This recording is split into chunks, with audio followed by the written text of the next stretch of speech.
Good morning. My name is Kevin, and I will be your conference operator today.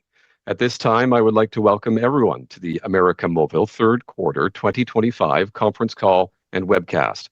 All lines have been placed on mute to prevent any background noise. After the speaker's remarks, there will be a question-and-answer session. If you would like to ask a question during that time, simply raise your hand. If you are connected via telephone, please press star, followed by the number 9 on your telephone keypad, and star followed by the number 6 to unmute. I will now turn the call over to Ms. Daniela Lecuona, Head of Investor Relations. Good morning, everyone. Thank you for joining us today to discuss our third quarter financial and operating report. We have today on the line Mr. Daniel Hajj, our CEO, Mr. Carlos García Moreno, our CFO, and also Mr. Oscar Von Hauske, our COO. Thank you, Daniela. Welcome to América Móvil third quarter of 2025 financial and operating report. Carlos is going to make us a summary of the results. Thank you, Daniel. Good morning, everyone. Well, we saw in the third quarter, with the U.S. economy finally appearing to slow down, as evidenced by a sharp decline in the number of new jobs created, the Fed went ahead with the much anticipated reduction in its policy rate, which was brought down by 25 basis points in September. Since mid-July, long-term interest rates have been on a downward trend, with 10-year rates falling from nearly 4.5% to 4.1% at the end of the quarter. With lower interest rates and the expectation of further interest rate cuts by the Fed, the U.S. dollar lost ground versus practically all currencies in our region of operations, declining 2.7% versus the Mexican peso, 2.5% versus the Brazilian real, and 4.1% versus the Colombian peso. The dollar remained practically flat versus the euro, with the Argentine peso the only major exception in the period that depreciated versus the dollar. We added just over 3 million postpaid clients in the quarter, with Brazil contributing practically half, as you can see in the chart, 1.5 million, followed by Colombia with 251,000, Peru with 198,000, and Mexico with 98,000. On the prepaid platform, we recorded net disconnections of 31,000, as you can see on the right-hand side of this slide, resulting from losses in Brazil, Ecuador, and Chile, which offset net subscriber additions obtained in several countries, including Argentina, 253,000, Colombia, 237,000, and Mexico with 136,000 in the prepaid. In the fixed line segment, we gained 536,000 broadband accesses, including 211,000 in Mexico.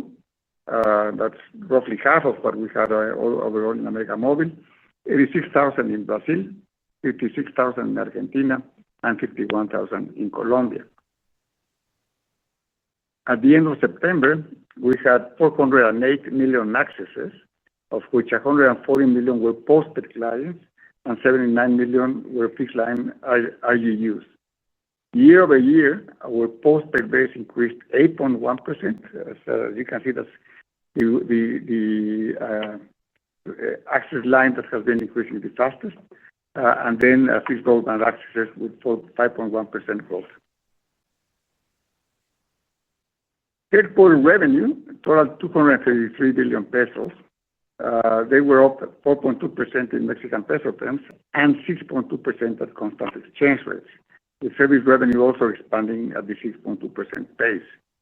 The difference between the rate of growth in nominal terms versus that at constant exchange rates mainly reflects the appreciation of the Mexican peso versus the dollar, the Chilean peso, and the Argentine peso, as the former remained practically flat versus the Brazilian, that's the Mexican peso, flat versus the Brazilian real and the Colombian peso.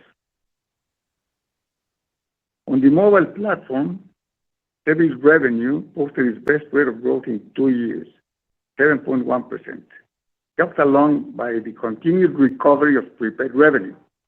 The latter expanded 3.9%, the fastest pace in 2 years, while postpaid revenue climbed at 9.1%, very similar pace to that of the preceding quarter, which was the quickest one in 10 quarters. So, very, very fast mobile revenue growth, both in prepaid and in postpaid. We're seeing the fastest pace in a couple of years. Mexico, Colombia, and Chile were the main operations behind the acceleration of mobile service revenue growth. As for fixed line service revenue, it decelerated to 4.7% to 7.9% from 7.9% the prior quarter. This deceleration has to do with the significant slowdown registered in corporate networks revenue, which fell from a 15% increase in the second quarter to a 3.5% increase in the third. Corporate networks revenue tends to be more volatile as it is associated with the pipeline of corporate networks contracts and IT projects.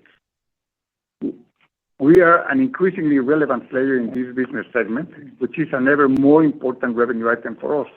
Its share of fixed line service revenue has reached 21%. EBITDA totaled 94 billion pesos and was up 4.9% in Mexican peso terms and 6.8% at constant exchange rates from the earlier quarter, adjusting for tower sales a year ago. We returned to the trend seen over several quarters when EBITDA was expanding more rapidly than revenue, and we expect that this will continue to be the case going forward. Our operating profit came in at 50 billion pesos and was up 5.6% in nominal terms and 6.4% at constant exchange rates, with our comprehensive financing costs roughly cut in half compared to those of the earlier quarter. And this is basically on account of FX gains. Our net income surged to 23 billion pesos, and it was equivalent to 38 Mexican peso cents per share, or $40 per ADR. We ended up with 138 billion pesos in operating cash flow in the 9 months to September, after deducting from our EBITDA after leases, 34 billion in increased working capital and 67 billion in interest payments and taxes. These capital expenditures totaled 85 billion pesos over the period. Our free cash flow amounted to 53 billion pesos compared to 36 billion pesos a year before. This means a 47% increase year on year. This free cash flow plus 2.3 billion pesos in dividend income that we obtained from our Verizon shares allowed us to distribute 29 billion pesos to our shareholders, including 11 billion pesos in share buybacks, increase our equity investments by 1 billion pesos, pay out 10 billion pesos out of our labor obligations due this year, and reduce our net debt by 16 billion pesos. At the end of September, our net debt stood at 454 billion pesos, was equivalent to 1.55 times net debt to EBITDA after leases. So with that, I would pass the floor back to Daniel, and we will open up this floor for Q&A. Thank you all. Thank you, Carlos.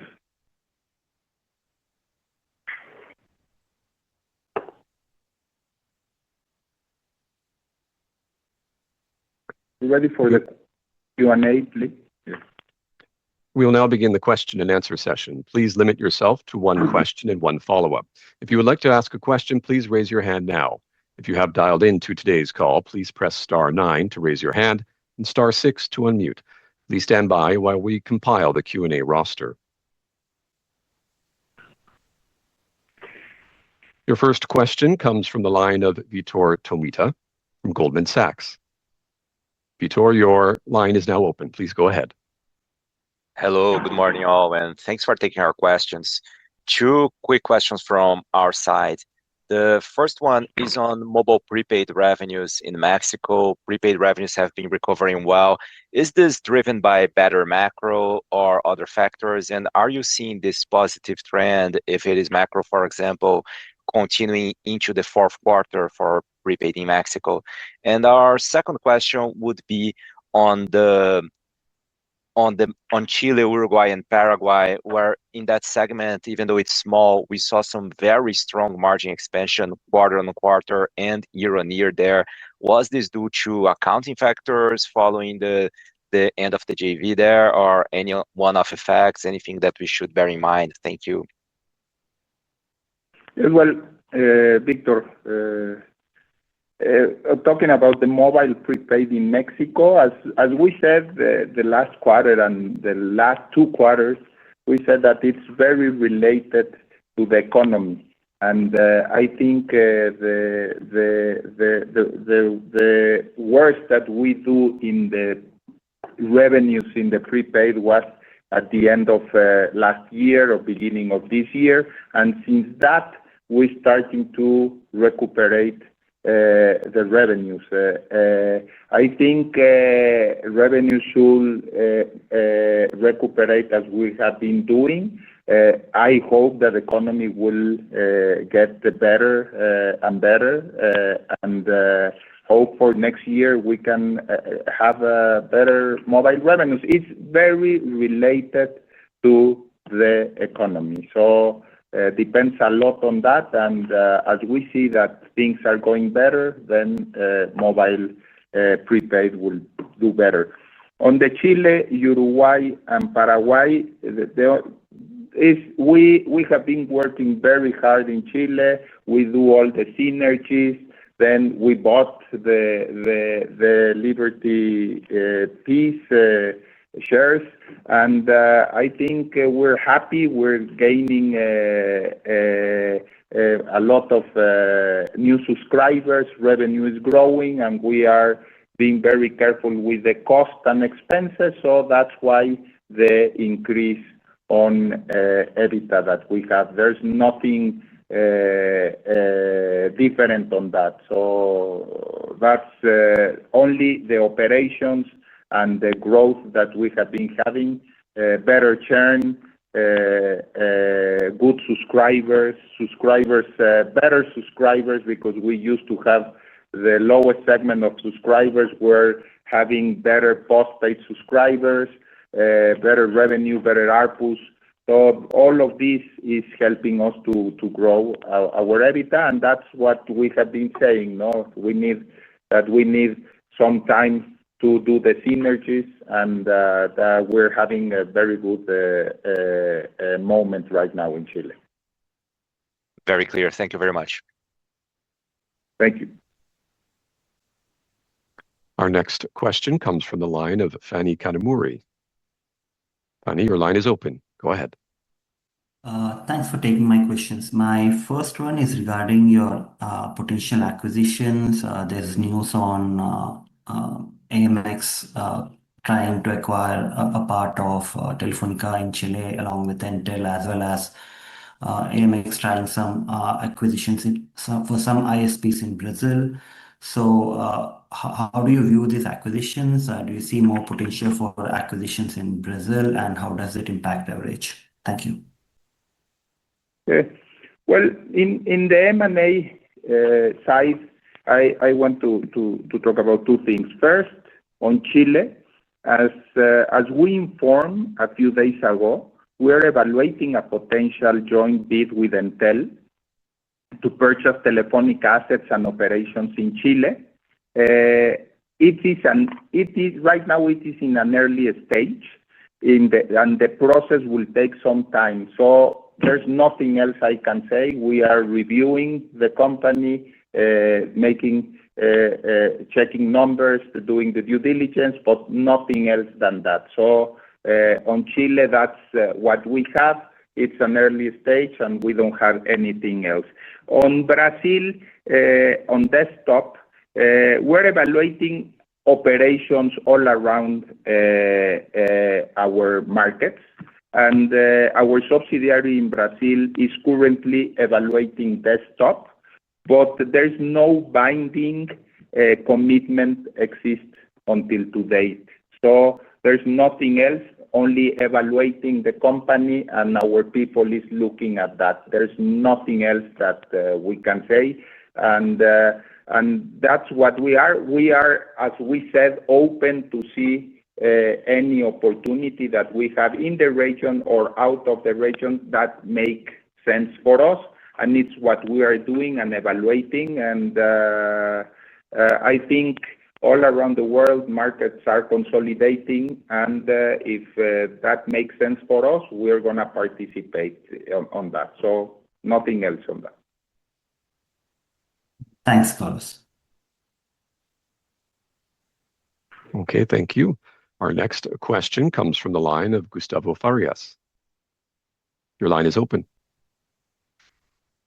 Hi, everyone. Thanks for taking my questions. Also two on my end. The first one, if you could provide us color on the competition environment in Mexico, especially coming from Bait's new postpaid plans, but competition in general.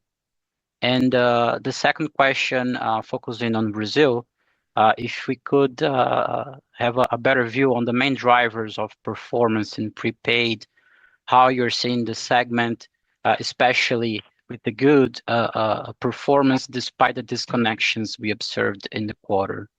Thanks. Well, in Mexico, the competition with Byte, with AT&T, with Telefónica, there we have a lot of competition in Mexico.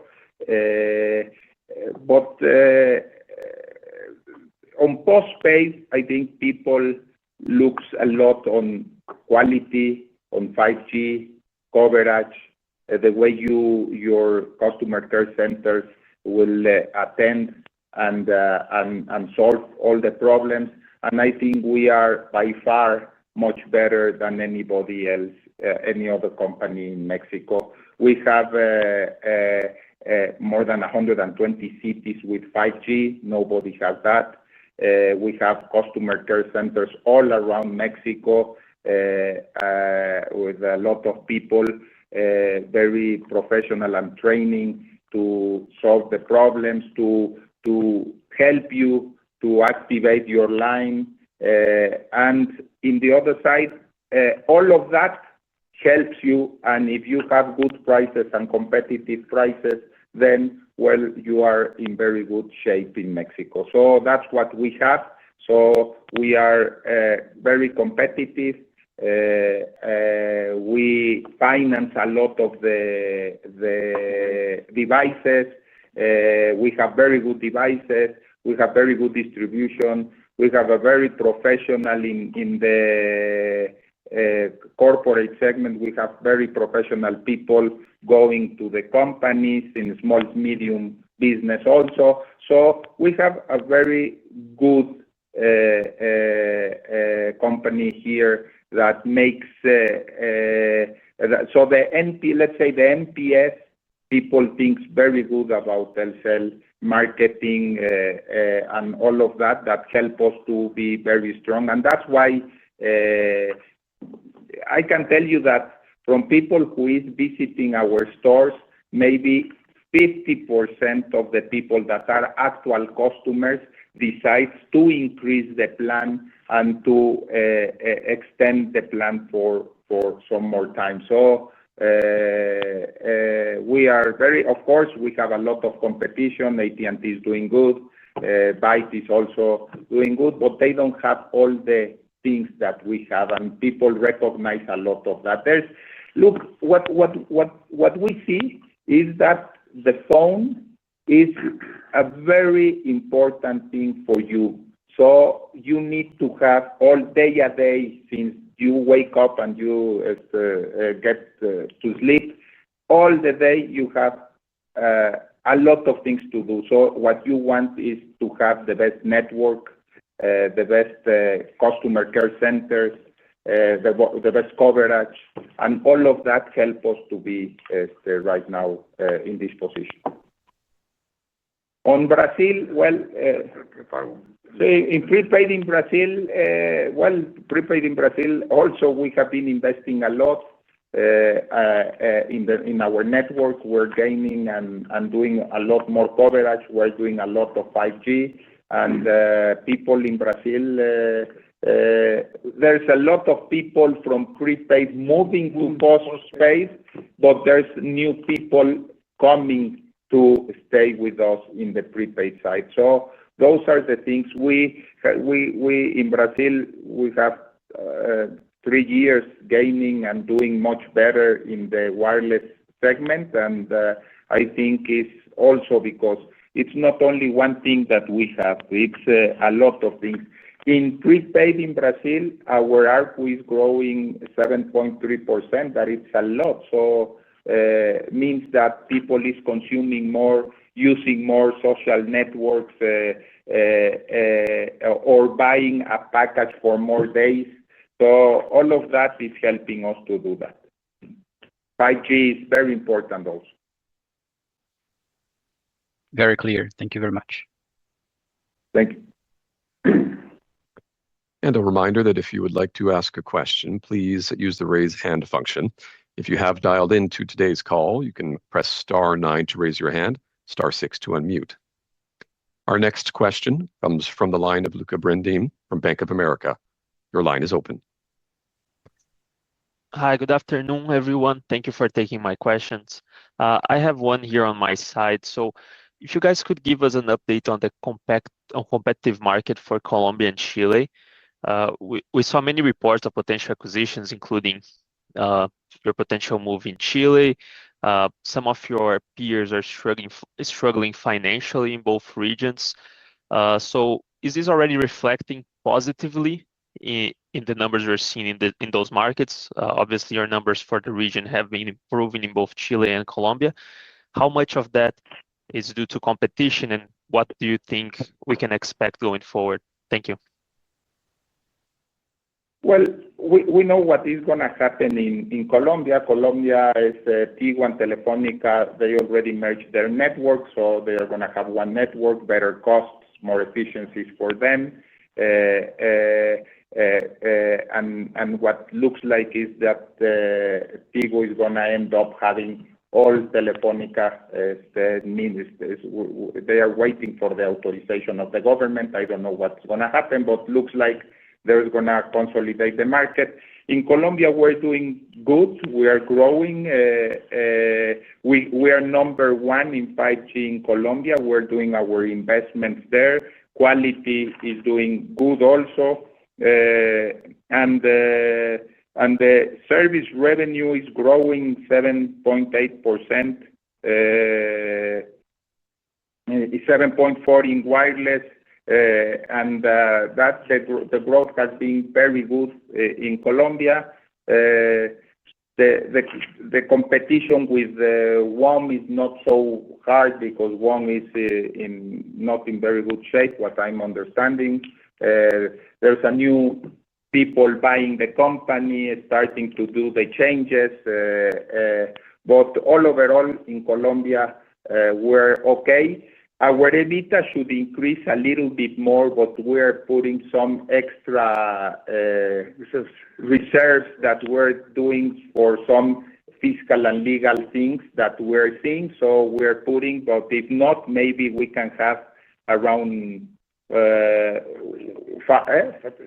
can have the 5% increase instead of 3% increase in the quarter. We can go to 5% increase if we don't do these reserves. So next quarter, I think it's going to be the same because the reserves are until the end of the year. But the operations are doing good. We are being conservative doing the reserves. Doesn't mean that we win or lose, but we want to be conservative always. So that's what we're seeing, growing very good the revenues and growing good the EBITDA. Investing a lot more in fiber. We're doing our investments and putting fiber to the houses, changing more our cable and doing fiber. I don't know, Oscar, if you want to talk a little bit about the fix in Colombia. No, as you mentioned, we are building home passes with fiber, and we are doing the migration from cable to fiber. So we expect to have 60% of our network already in fiber. So we believe that we have the right network to be competitive in Colombia, not only on fiber or residential. I think we are doing pretty well as well in corporate segment, selling cybersecurity, cloud, data centers, solutions. So I think we have a good operation there in Colombia. And then in Chile, well, Chile is a lot of competition in Chile, but well, we hope that we can consolidate the market as Telefónica is. They are saying on sale. But what we have been doing the last 2-3 years is, since we buy the company, we modernize all the network, we put 5G, we grow our coverage, we do more customer care centers, we move the brand to Claro, has been extraordinarily good. So people migrate a lot of migration from cable to fiber. So we have been doing the last 3 years since we bought the company. We have been doing a lot of investments, and well, that's why our EBITDA is more than double in Chile. So, but of course, competition is high in Chile. Prices are also still very low in Chile in everything, but we have been doing a lot of things to be competitive in the market. Okay, so we need to compete at the prices that we have. They are very low, but we need to compete at those prices. So that's what we're doing. Very clear. Thank you for the answers. Thank you. Thank you. One last call for questions. A reminder, if you would like to ask a question, please use the raise hand function. Or if you have dialed into today's call, you can press *9 to raise your hand and *6 to unmute. Seeing no further questions at this time, I will now turn the call back over to Mr. Daniel Hajj for closing remarks. Oh, well, to thank everyone for being in the call, and we'll see you next quarter. Thank you very much. This concludes today's conference call. You may now disconnect.